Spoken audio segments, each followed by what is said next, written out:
Hi, and welcome back to the Optimized Career Solutions YouTube channel. I'm Kara Dennison, and I am your favorite career coach, I hope. If you are not subscribed to this YouTube channel, make sure that you are subscribed. Every week, we drop a valuable video on Thursdays, making sure that you are advancing in your career. And every Wednesday, we drop an episode of the Career Advancement Academy with myself and my husband, Jack, to make sure that you are advancing in your career. And this whole month of January, we are talking about how to make sure that you are prepared to have new beginnings in your career. We've already talked about how to make sure that you are optimizing your branding when it comes to resumes, your online presence authentically, all of that really great stuff. And today we are talking about how to take your job search offline. That's right, we're talking about networking offline. It might be a little bit scary, but today, like I said, we are talking about networking offline. Yesterday, if you haven't checked it out yet, we dropped an episode of the Career Advancement Academy podcast where we talked about how to network online effectively, efficiently, and genuinely, where you can really advance your job search and your whole career by building a network online. And there's ways to do it offline as well. So if online isn't your jam and you feel like you're better in person, I get it. I get it. Some people just are not here for the Zoom life, and that's okay. So we're going to be talking about some of the great ways that you can really talk to people, advance your career offline. And why is offline networking so important? Well, it's important because it helps you make stronger and more personal connections. There's really something powerful about forming a connection with someone IRL, right? In real life, there's this unique value to that face-to-face interaction because body language is a lot more present, right? Sometimes when it comes to online communication, whether it's chat, messages, or even Zoom, there's a little bit missing, right? And so that tone of voice, that charisma, that trust, that rapport, it's a lot easier to build when you're face to face.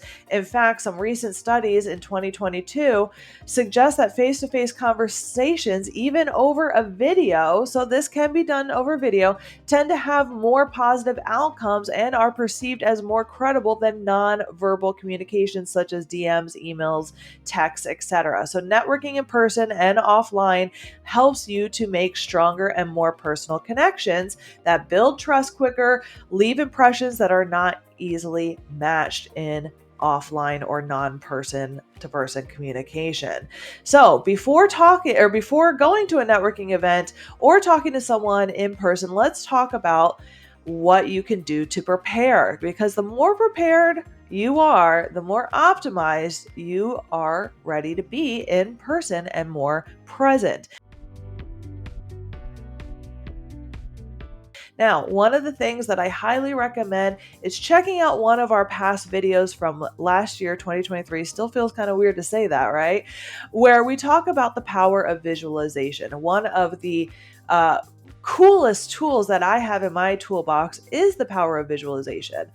I'm going to give a quick overview, but one of the things that has helped me significantly in my career, like I said, is visualization. But the secret behind it is when you really picture yourself and visualize yourself in a future moment, whether it's a future conversation with someone, doing a certain task, and you can walk yourself in your mind through going through that conversation. The cool thing about your brain is sometimes your brain doesn't understand what's reality versus what's going on in your brain, and it can perceive your visualizations as reality. And so when you are going into an offline, right, event, or you're meeting someone and you're feeling a little bit of nerves or anxiety, what you can do is you can visualize it very crystal clear as much as possible as to who you're going to be meeting. And ways that you could do this is you can look them up on LinkedIn, you can get a picture of their face, and you can really visualize yourself talking to them.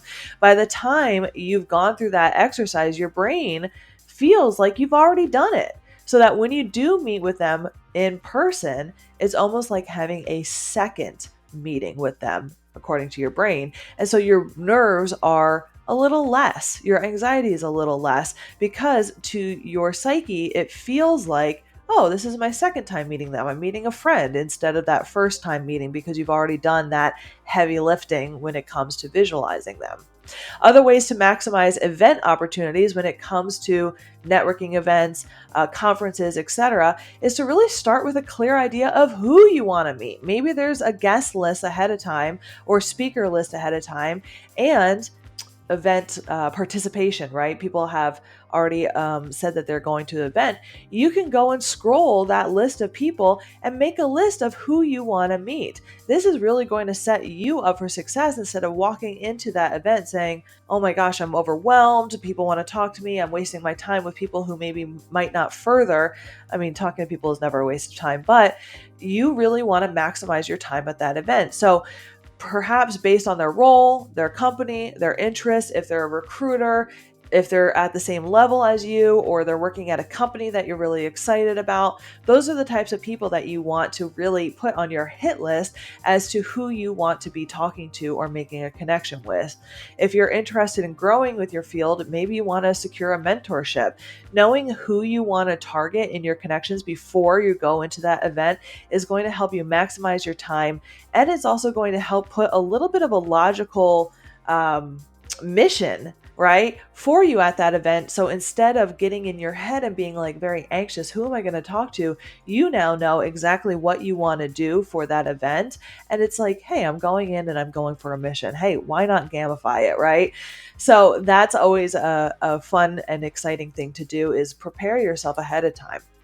Interpersonal interaction is also key, right? So it's not just going in and getting what you want, but it's also being present. It's actively listening. It's engaging in those meaningful connections and those conversations. It's sharing your experiences and your insights, but also being curious about others and learning about their careers, their experiences, their companies as well. So having some questions prepared in order to curate that genuine and memorable conversation is really going to help you out. Some of my favorite questions that you can ask in a networking conversation to generate those types of conversations is, of course, the generic, tell me about yourself. That's going to kickstart that elevator pitch. And I hope that you also have your elevator pitch prepared. If not, definitely check out our interview prep course. We have that, or our networking blueprint. I have the elevator pitch framework that I use for my clients that has been supremely successful. It's actually one of my most viral TikToks, if you want to go and scroll my TikTok as well. But it's in that course. Those courses are very inexpensive to invest in if that's something that you would want. You get a lot of good best practices, and these are how my clients are landing their jobs. But also, I think we have a YouTube video on how to do your elevator pitch as well. But the tell me about yourself, that could go a couple of different ways, right? So if you are talking to someone who has not learned my elevator pitch framework, this could go on for a long, long time, or it could just be like, oh, a couple seconds, right? So having a couple other questions that are going to generate what I call the info gathering mode for you with the other person is going to be really helpful. What I mean by info gathering is you want to get that person talking so that you're sitting there gathering all this information to ask additional questions or to learn, hey, can this person get me the help that I need, get me further in my career, or potentially leverage an introduction to someone so that I can get an interview at their company, right? So some additional questions could be, can you tell me about a project you're working on and what you find exciting about it? How will our industry evolve over the next few years based on what you're seeing in your organization? What's the best career advice you ever received? Can you tell me about some of the challenges you've experienced last year in your department and how you prepare to overcome them this year? What are some of your goals that you're working on for Q1 and for Q2? So some of these questions are really great questions that you can ask to get the other person talking where you're info gathering, right? Networking doesn't have to be complicated. At the end of the day, let's just define what networking is, because networking gets a bad rap. Okay. Everyone's like, oh, networking, scary. And listen, if you're feeling that way too, you're not alone. In fact, I've worked with thousands of executives at high levels, from startups to Fortune 100 companies, and 85% of them have told me that they fear networking. And so if you're fearing networking, You're not alone. Executives at top companies also fear networking. And I think it's because it gets this bad rap of, hey, I'm going to come across needy. I'm going to come across desperate. People are not going to want to talk to me, all of this other stuff. But here's the definition of networking. Networking is two or more individuals coming together to share information. That's it. And by the definition of networking, you're probably networking every single day in your job, in your personal life, etc. And so when you think about it that way, hey, I'm just coming together with someone to share information, having some questions in your back pocket in order to ask that other individual, in order to get them in that info sharing mode, and then also sharing information about you as well. Hey, here's what I specialize in, here's where I've been in my career, and here's where I'm wanting to go in my career. Is really going to help you accelerate in your job search. And in fact, 85% of those professionals, of the ones that I've asked after, once they started networking, I said, how do you feel about networking now? They're like, oh man, I'm not scared at all. I'm surprised at how many people are willing to help me. And I think that you'll find this as well. It's just getting over that hump of the first couple of times you do it, right? So here are some other tips in order to start networking at events or offline, right? Starting to network in person can be challenging. It's a little bit more nerve-wracking. You're getting out of your comfort zone, especially if you're new to it or you're returning to work after a break. The best way to handle this is to really take it step by step, right? Start small, easy actions to build up your confidence. Maybe it starts with asking a previous coworker out to coffee, right? This is a really easy way to start getting into it, but soon you'll find yourself making progress in these networking conversations. But the first small step is you can, like I said, start with individuals and then work your way up to small local networking events. These smaller local events like workshops, seminars, business meetups, you can contact local business associations, chambers of commerce, or libraries even in your town to find these events. They frequently host these networking events. You can always check it out. You can also check your Facebook to see if your town has a Facebook page. And you can even ask in there, hey, does our town do any networking events, business meetings, etc.? The smaller the event, the less overwhelming it can be. And it's easier to have some conversations and gain some confidence in those as well. The second thing I want you to keep in mind is to choose the right events, right? So choose events that are going to match your career goals or your interests. This is also going to help you feel like you belong at these events. I know when I first started out, I was attending events that didn't make sense for my career where I was going, and I felt like a fish out of water. So look for meetups, conferences that make sense for your career. For instance, tech conferences if you're in tech, go to Shurum events if you're in HR, attend a digital marketing seminar if you're looking to expand your knowledge in marketing, right? While some of these events may occur online, those video interactions might help as well, you getting over that face-to-face, or some of those small group settings, those breakout settings will also help. And then there's also some in person as well. A third way to get started is to ask your current network, right? Check your college alumni for events for easy connections with former students and faculty. These can be easy connections. You already have that common link established just by being associated with that college. That's always a really, really great way. Also, other ways are if you're affiliated with a church or a hobby or a volunteer association, any of those sort of ways to get involved with a passion of yours is a great way to start building that networking muscle before you jump into other higher stakes events that maybe you're a little bit nervous about, right? Once you've gone to these events, you want to make sure that you're maximizing your connections. So just as before the event and visualizing and preparing yourself and having all those questions and knowing who's going, all that good stuff, being at the event, asking the right questions, all that good stuff is so important. After the event is just as important. So you want to make sure that you're following up post-event as well. This is where the real magic happens, right? Especially if it's a crowded event or you feel like you didn't get enough time talking to some of those people on your hit list that you were really, really excited to talk to. So many successful networkers, like myself, which a lot of people are shocked about, are introverts, right? So when you're an introvert, sometimes your energy drains very, very quick at these events. So maybe the best that you can do is have a very quick 2 to 3 minute conversation with someone and ask to connect with them on LinkedIn offline.